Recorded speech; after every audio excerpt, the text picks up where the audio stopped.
30th December 1991. We will continue our Dhammatalk on practical exercise on mindfulness meditation.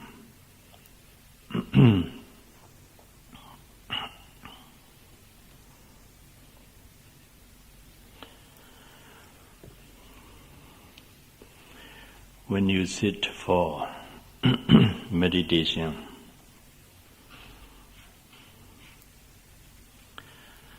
as soon as you sit for meditation, or as soon as you have settled down yourself on your seat very well,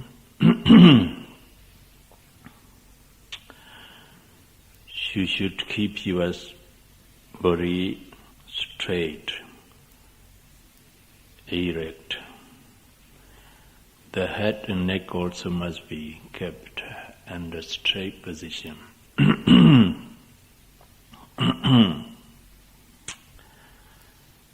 Then focus your mind on the movement of the abdomen. When the abdomen rises, observe it very precisely. Make a mental note rising.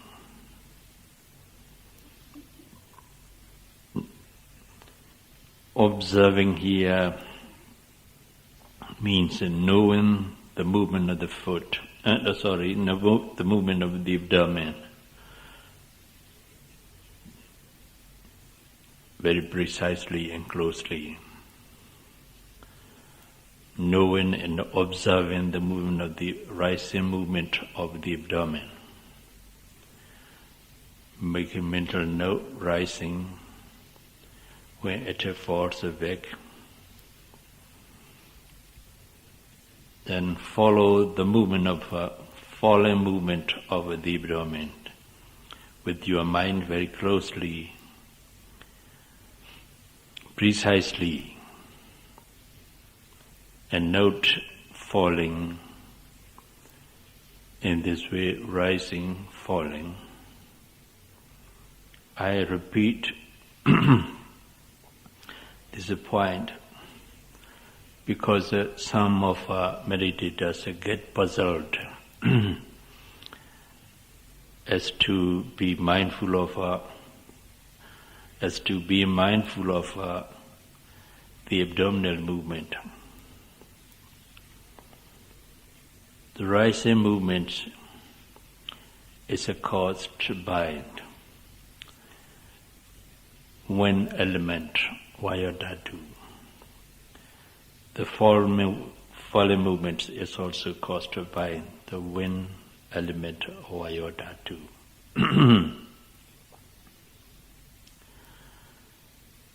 To realize the movement of a rising process, the movement of falling process, we have to observe it as it really occurs. But this is just a primary object of meditation. While you are engaged in it, you may hear some sound or voice, sharp or loud. Then you have to observe it, make a mental note, hearing. When you smell some scent or odor, you should note smelling. Observing the consciousness of smelling.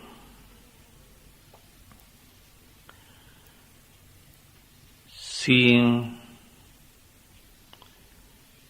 and a visible object means consciousness of seeing. When we make a mental note, seeing, then we observe the consciousness of seeing the object.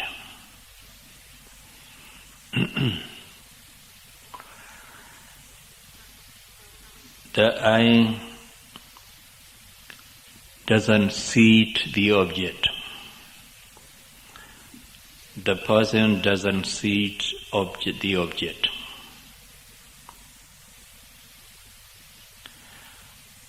What does see the object is the consciousness. Without consciousness, the eye cannot see the object, the person cannot see the object.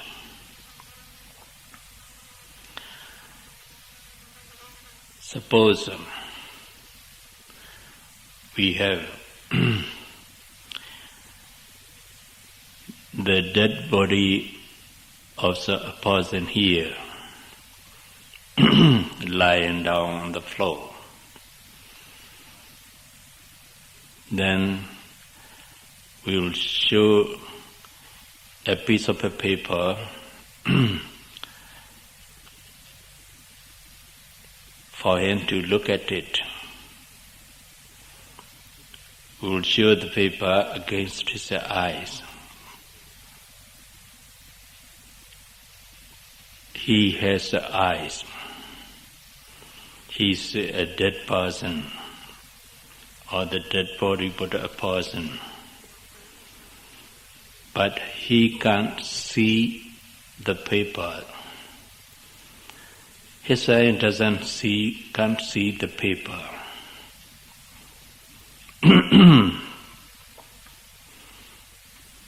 Why? Because he has no mentality. If he has a mind, the consciousness that rises at that moment, see the piece of a paper. So, when we see an object, we observe the consciousness of seeing. We make a mental note, seeing. Mental note or labeling is not very much important, but in the beginning of the practice, it helps the mind to concentrate on the object of meditation.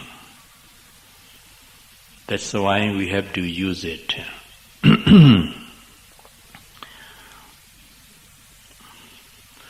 This labeling or noting is called Tajya Panyati in Pali. Tajya Panyati. Tajya Panyati means conventional usage, which is suitable to see the object, or which enables the consciousness to see the object. So this is a conventional usage, Tajya Panyati. Though it's not very much important, it helps the mind to concentrate on the object of meditation very well in the beginning of the practice. That's why we have to use this labeling or noting. What is important is to be aware of the object which is arising at that moment. So when we see an object. What really exists at that moment is the consciousness of seeing. So the consciousness of seeing must be aware of, mindful of, as it really occurs.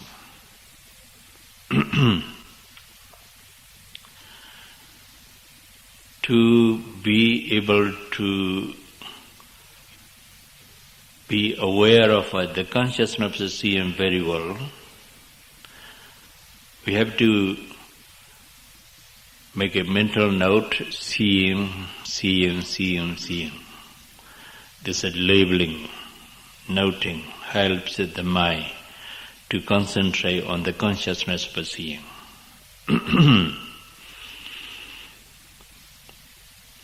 Then here we find the two aspects and there's vipassana meditation.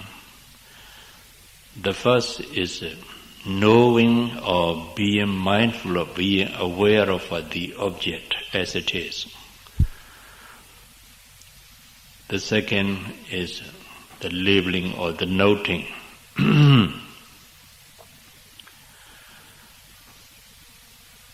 The noting helps the mind to know the object very well. But when your meditation experience is in advanced stage, your concentration is extremely good.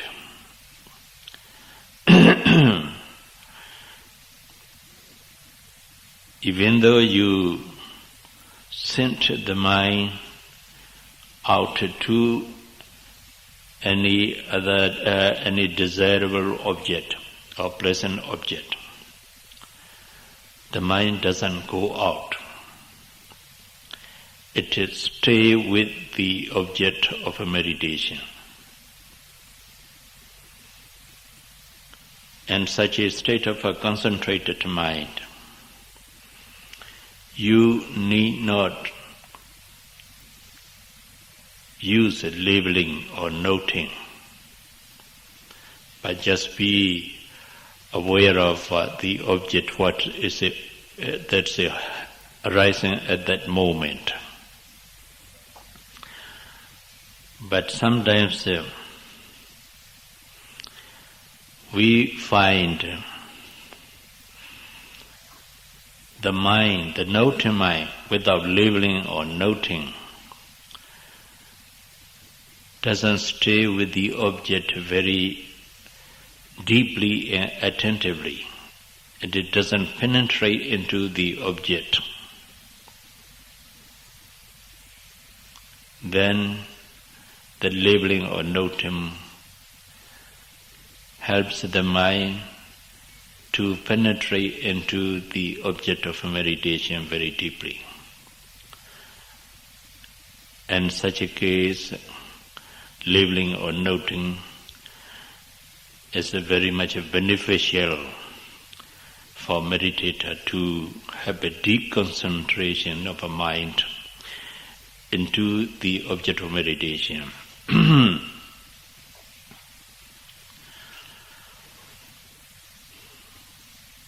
That's why we have to use a labeling or noting. Then when you hear some sound or voice, sharp or loud, you should know the consciousness of hearing, observe it, make a mental note as hearing, hearing, hearing, hearing.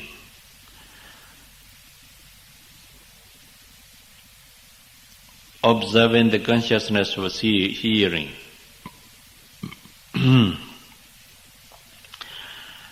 is produce great benefit to destroy all mental defilements and hindrances. Later on, I may be able to explained how this is noting or observing of the consciousness of seeing, hearing, enable a meditator's mind to destroy all mental defilements.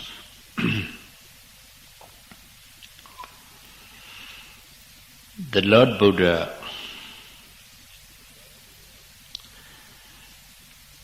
expounded many discourses regarding the observing consciousness of seeing, consciousness of hearing, consciousness of tasting, consciousness of smelling, consciousness of touching, and thinking, consciousness for thinking.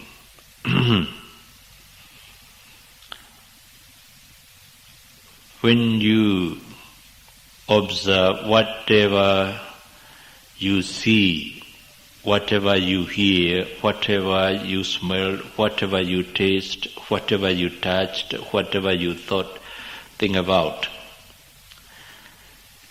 is called Indriya Samvara.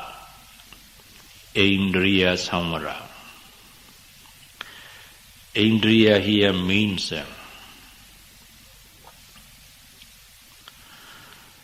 six kinds of sense bases.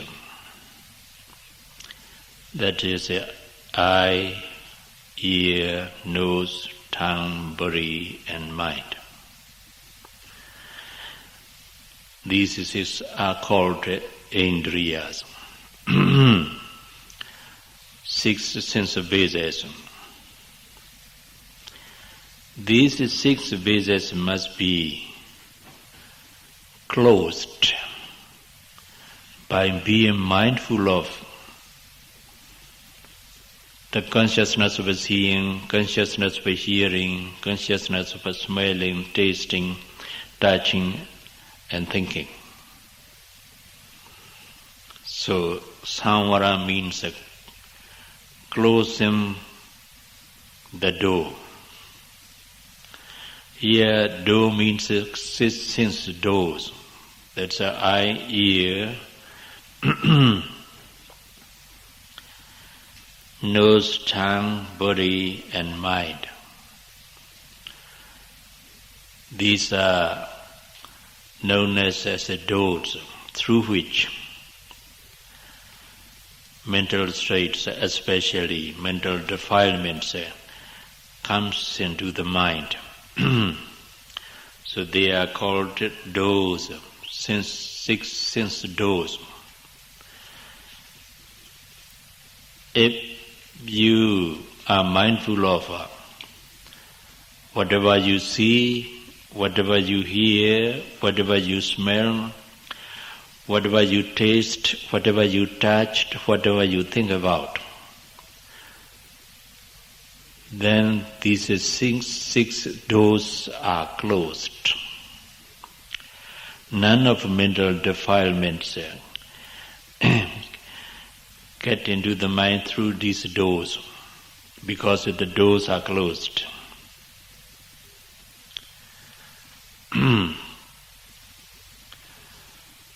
These doors are closed with mindfulness.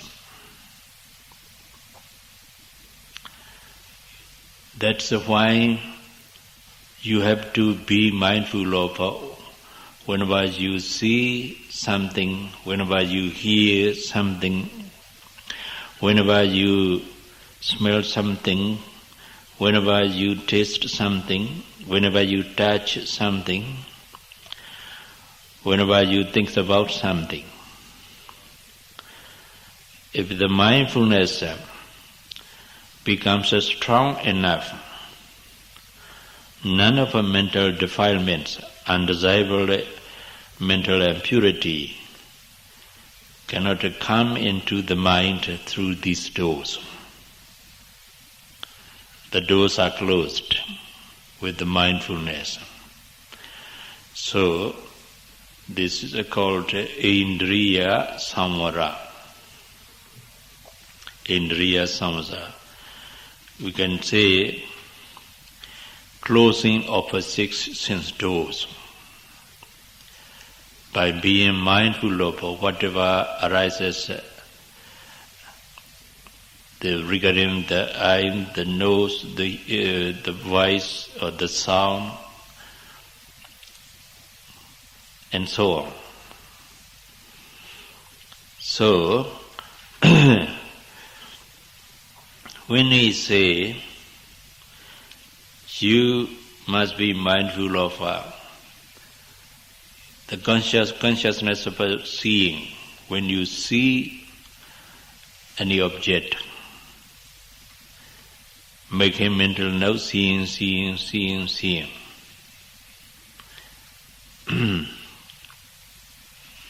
You may not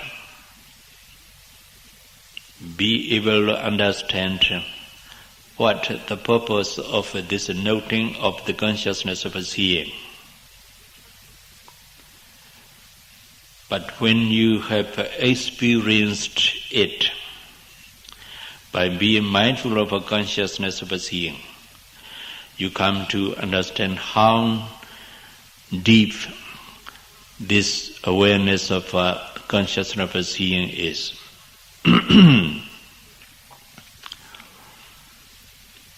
So while you are sitting, when you hear some sound or voice, you should note hearing. When you see something, you note seeing. While you are sitting, you have to close your eyes. Then, how could you see any object with the eye closed? Can you see any object with the eye closed while you are sitting?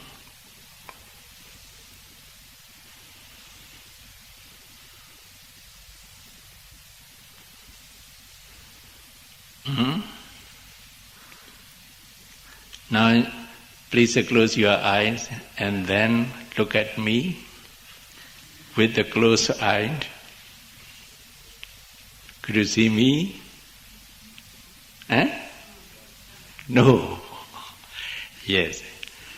You cannot see me with your eyes, but you can see me in your mind. Is there? Yes. That consciousness of seeing also must be noted. Seeing until that image has disappeared. Only after it has disappeared, you return to the primary object, note as usual. Then when you smell any scent or odor, you should note smelling. When you taste any food, tasting, bitter, or hot, and also sour, and so on. By the way, let me ask you, when you touch the fire, you feel cold or hot? Hot. When you touch the chili,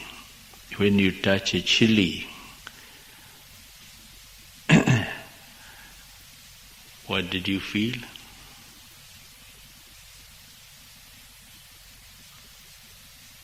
When you touch chili, did you feel hot or cold?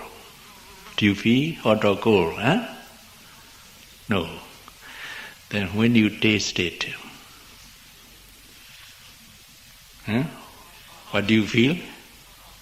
Hot. Yes. You have any other word for being hot about chili in English? Any other word except hot? Huh?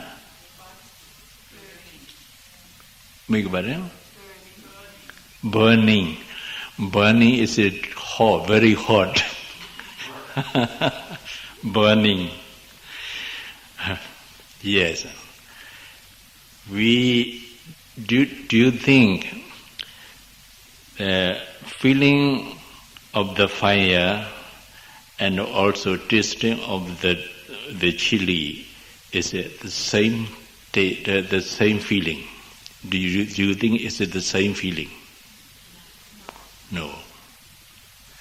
Yes. In our Burmese language, there is a separate word for feeling of the hot about chili. We call it a satay. When we taste chili, we say satay. When we touch the fire, we say pure. Two different words. When we taste chili, we say satay. When we touch the fire, we say pure. Do you remember? The two different language. In English, when you taste the chili, hot. When you touch the fire, hot.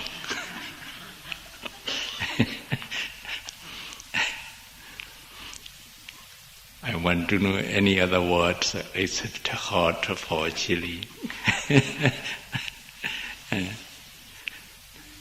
Burning also hot. It means hot. Yes. When you taste chili while you are taking your meal, then you should note hot.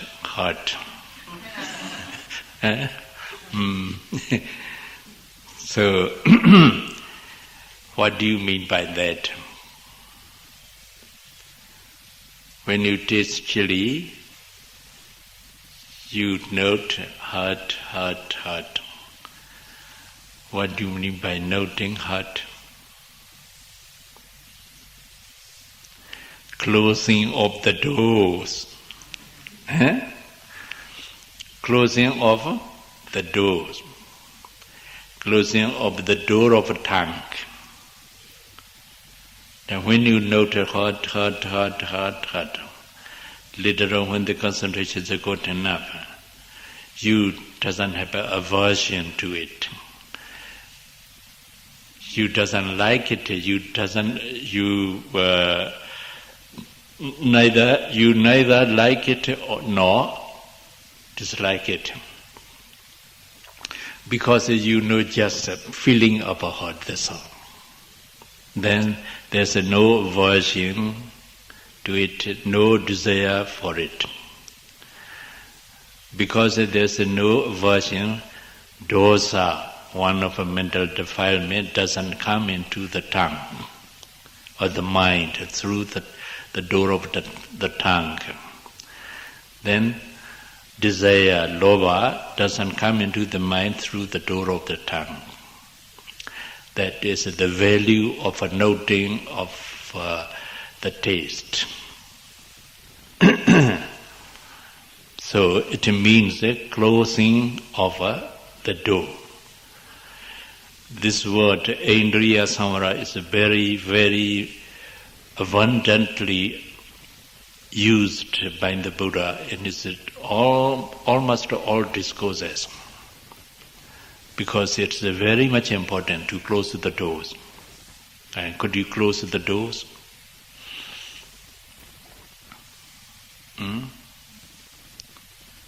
Could you close doors? The 6 sense doors? You don't know.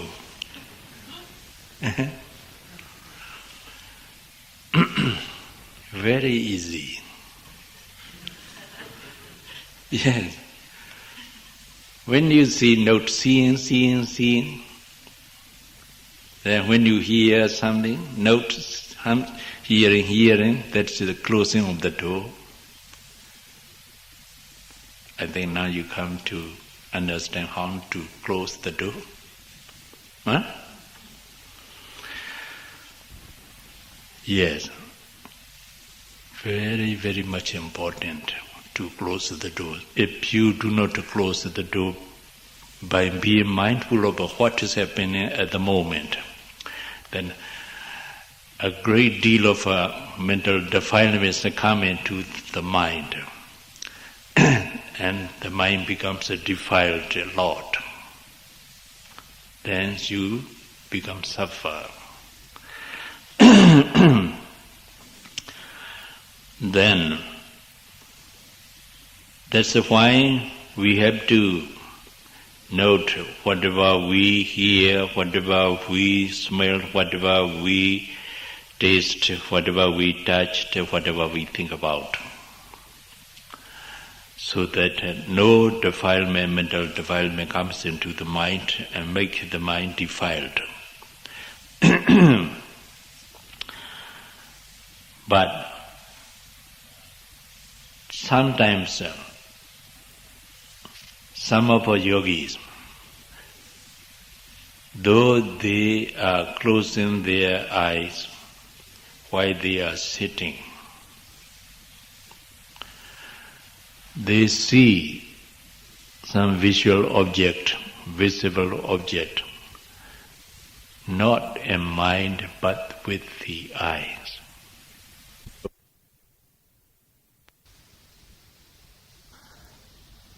While he is sitting, he often opens his eyes. Then this meditator can see the object with his eyes. Huh? Yes, especially to look at watch. Huh? Especially to look at watch. One of my meditation students,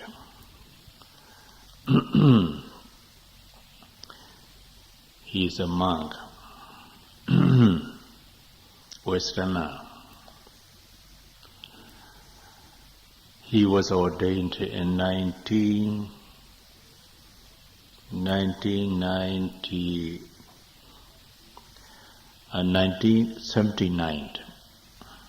was ordained. He's still a monk. He has been practicing vipassana meditation very long time.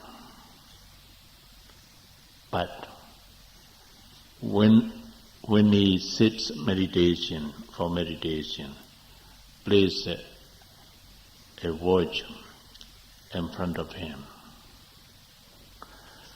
About 20 minutes meditation. After 20 minutes meditation, he opens it and then look at the watch. Then again, close it and meditating. And about 50 minutes, after 50 minutes, then again open the eyes, close the watch. And I was sitting, I think he may open his eyes about 6 times. He can see the object with his eyes.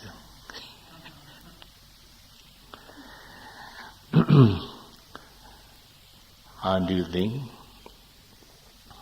Can he attain deep concentration and clear insight?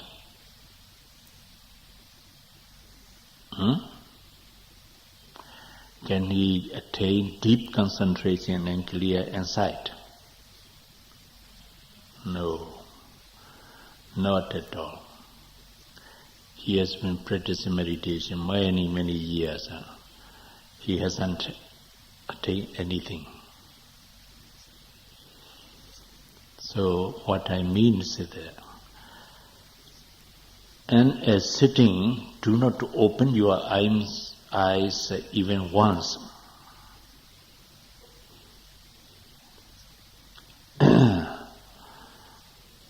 How much desire you have to open the eyes. You must note that desire, until it has disappeared. When the desire has disappeared, you won't open your eyes. If you open your eyes, then the mind goes with the eyes. The concentration, what happened to concentration? Breaks. Concentration breaks. Then when the concentration very often is broken, then can this concentration be deep or good?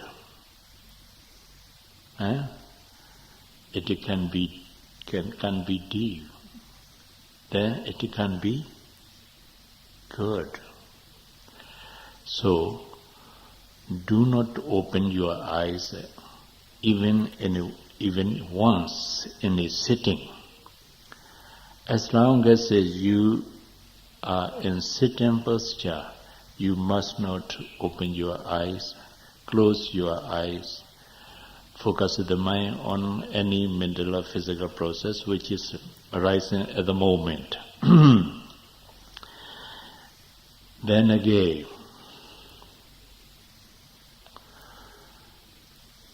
though you do not open your eyes in sitting, sometimes some of the meditator moves his body or his leg or his hand as if unconsciously. Actually, it's consciously done. Say, sitting. Then he lifts, rubbed there, then put it down. He's not aware of it. He's not aware of it. But his mind knows it. Sometimes hands put here, and again put here, and sometimes put here, sometimes like this. Can he attain deep concentration? No. Because he moves his hand and legs here and there, it means his mind is not stable. It's distracted and becomes restless. That's why he moves the hand. So, you must not move your hands and limbs while you are sitting. You try to be like this Buddha statue, still and quiet, without moving. When you are able to sit in a very quiet position, very still position, then it helps your mind concentrate well on the object of meditation. So try to sit still, quiet, without moving any limb or body.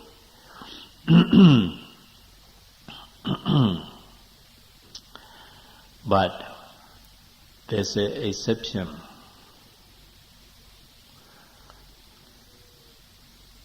Even though you sit, keeping the body straight, the head and the neck straight, then the body gradually bends down, because your mental effort is weak. In other words, you do not note the object very attentively, energetically enough. So mental effort becomes weak. Then the body becomes slim. Then slamming body must be straightening up. If you stay in this position, slim position, you can feel the abdominal movement very distinct. Because the slamming body press the abdomen. So the abdomen becomes tight. It cannot move very freely. So you must straighten it up again. But first of all, you should know intention, then straightening up, straightening.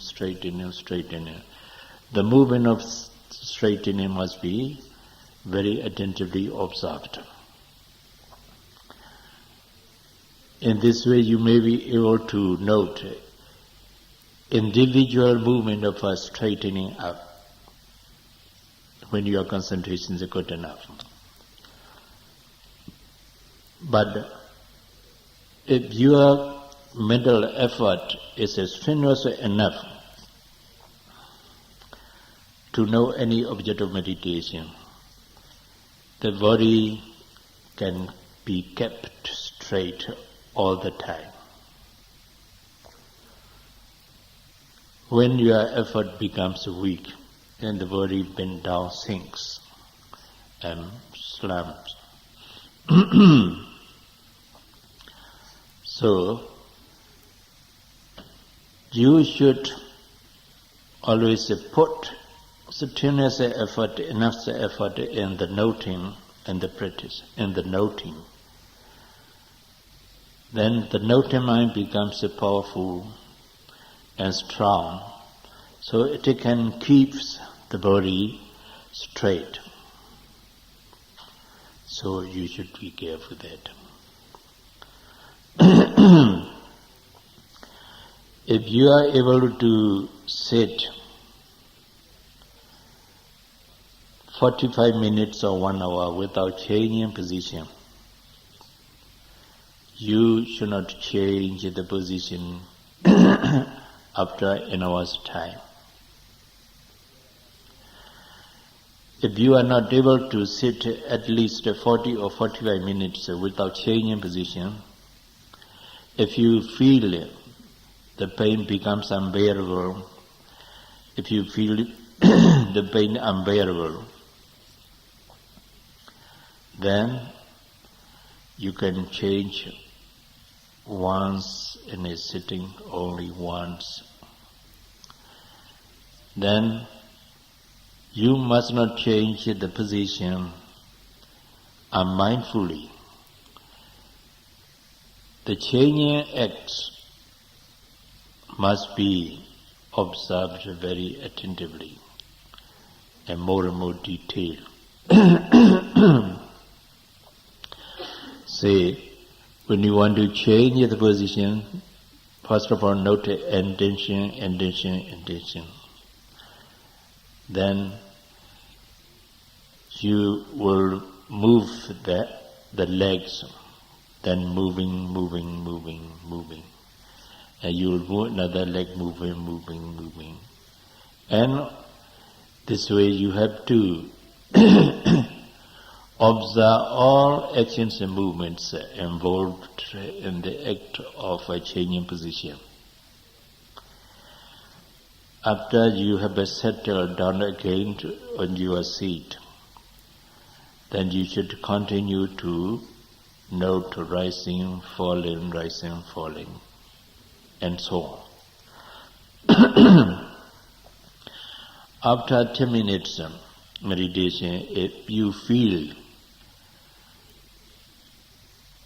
to change your position second time because of the unbearable pain, you must not change it twice. You must not change the second time. Get up and practice a walking meditation that is more beneficial for you. Because if you change the position in second time, it's too much for you. The changing of the position becomes a habitual. Then that habit comes along with you all the course of a meditation.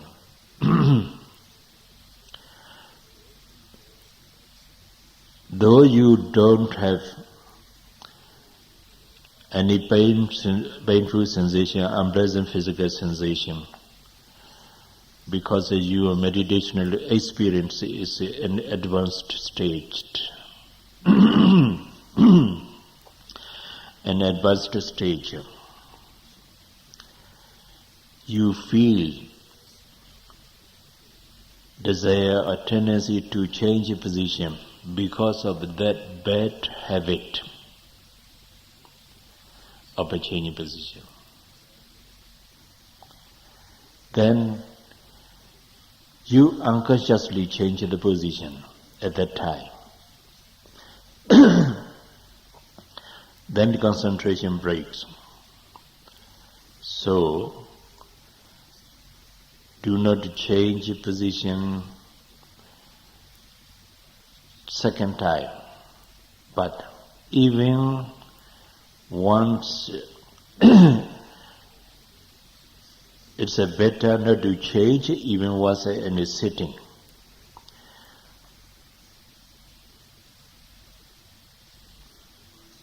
But when you are not satisfied with your mindfulness and concentration, after 40 minutes meditation, after 30 minutes meditation or 40 minutes meditation, you may wish to continue sitting. So then you may change the position, even position once in a sitting. But better not to change the position. By being patient with the painful sensation, by observing it very attentively and closely and precisely. When your concentration on the painful sensation becomes deep enough, then you won't have any aversion to the pain, because you just feeling the pain, but you are not affected by the feeling of the pain, because of what you are realizing is the sensation of unpleasant physical phenomena. Unpleasant physical sensation is felt. So when you know that, when you realize that in that way, then the pain doesn't affect you, it doesn't disturb you, it doesn't annoy you. So then you can continue to sit, say 10 minutes or 15 minutes or 20 minutes. When the pain is realized in a process of unpleasant physical sensation. To experience in that way, you should persistently and perseveringly observe the pain very attentively, closely and precisely. But when the pain becomes unbearable because your concentration is weak, Then you get up and walk, practice walking meditation, that's better. In the walking, the most important thing is your eyes. If you look around here and there while you are walking, you can never attain deep concentration in the walking meditation. So you should determine that I won't look round while I am in retreat. As long as I am retreat, I won't look round. When I say you must not look round while you are walking, practicing walking meditation back and forth, then you may hold that. We must not look round while we are practicing walking meditation, but when we go to dining hall, when we go to our room, when we come to meditation hall, we can look round. You may hold that. Then should you do that? No, because in this retreat there are many beautiful scenes around the retreat. Hills, grasses, trees, kangaroos and rabbits. And when you think you could look around while you are going somewhere, then you would get these the very beautiful scene and also enjoying it. Enjoyment is one of the mental defilements. Yes. It means lova, desire, enjoyment. So we are trying here, making utmost effort to destroy all mental defilements by being mindful of what is happening to our body and mind as it really is. But the enjoyment of the beautiful scene, destroying all the aim of our meditation. Is it right? So, should you enjoy the beautiful scene around that retreat? No. If you have a desire to enjoy it, what should you do? Note it, yes. Note it, desire until the desire has disappeared. If desire has disappeared, you won't look wrong.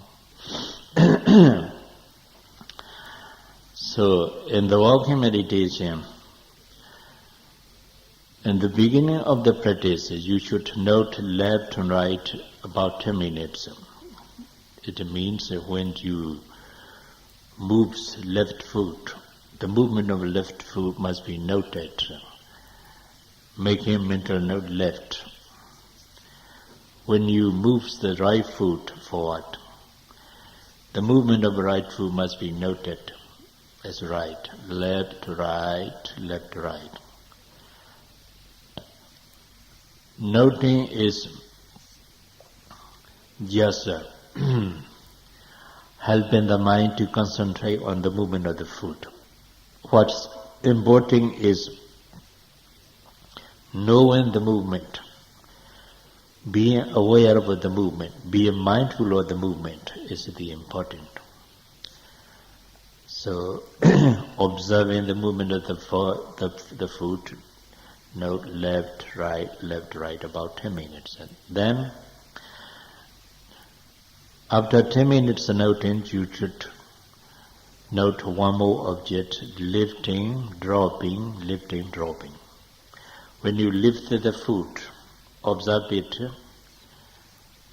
noting, lifting. When you drop it down, then observe it and make a mental note, dropping. In this way, lifting, dropping, about 10 minutes. After that, you should note lifting, pushing forward and dropping. When the foot is lifted, observe it, lifting. When the foot is pushed forward, observe it, pushing. When the foot is dropped down, observe it, dropping. Lifting, pushing, dropping, lifting, pushing, dropping.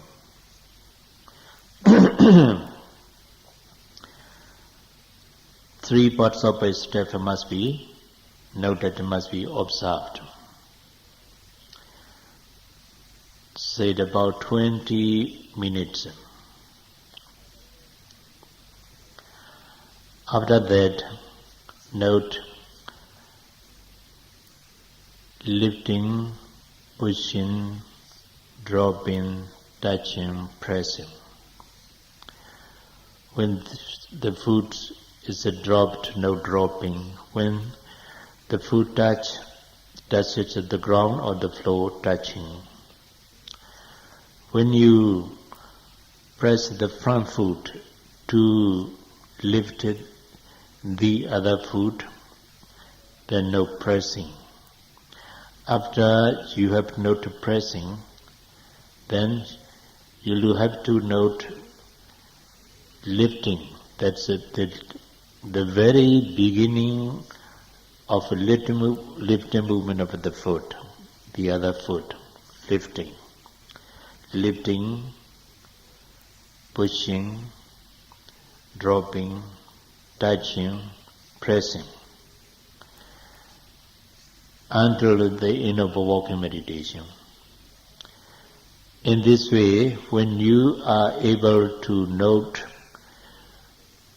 these parts of a step very well, then you should increase. You are noting, say, when you lift the foot, when you lift the heel of the foot, observe it, lifting. When you raise the toe also, then you note the raising. Lifting, raising, then pushing, dropping, touching, pressing. Then, when you are able to note all these parts of the steps very well, then you should note intention. Intention, lifting, raising, pushing, dropping, touching, pressing, and so on.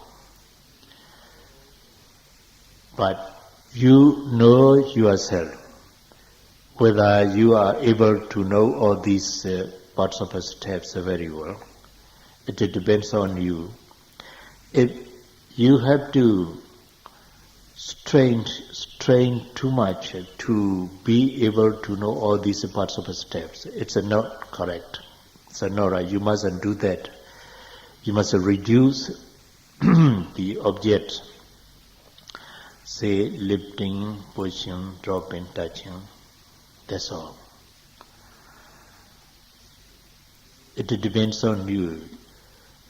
You need not strain too much to be aware of all these parts of a step.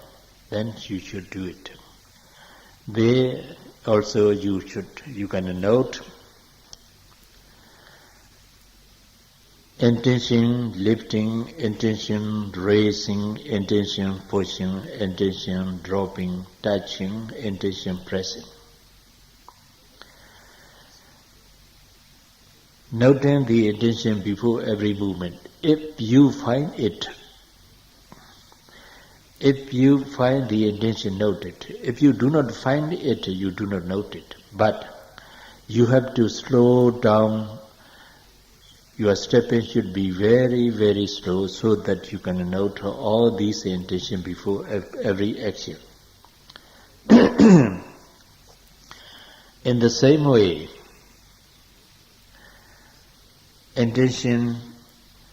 some intention must be observed before some actions and movements while you are dealing with daily activities too.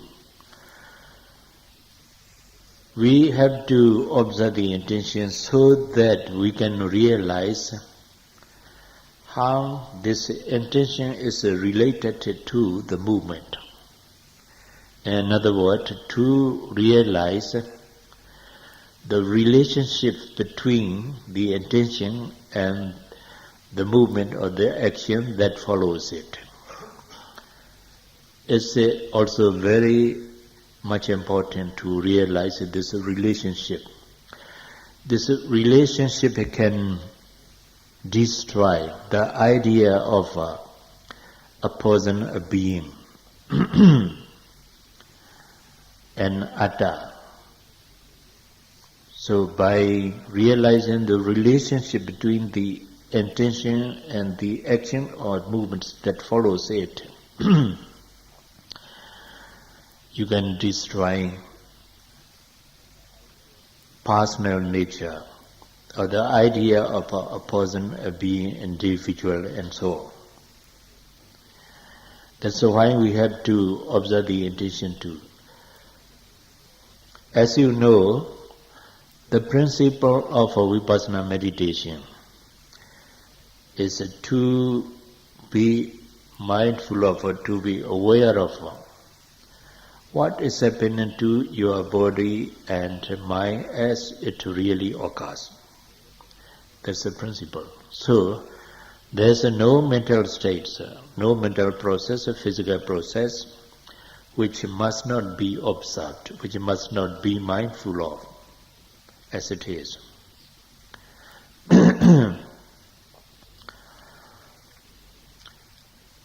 When a samatha meditator takes for sometimes say about 2 months or 3 months or 6 months to practice, he may attain very deep concentration by means of samatha meditation. That deep concentration or the highest concentration is called jhana. This is also one of the mental states which must be observed as it is. But when you have a jhana, it's very difficult to observe this jhana because the jhana is very much powerful for you. So when you observe it, you have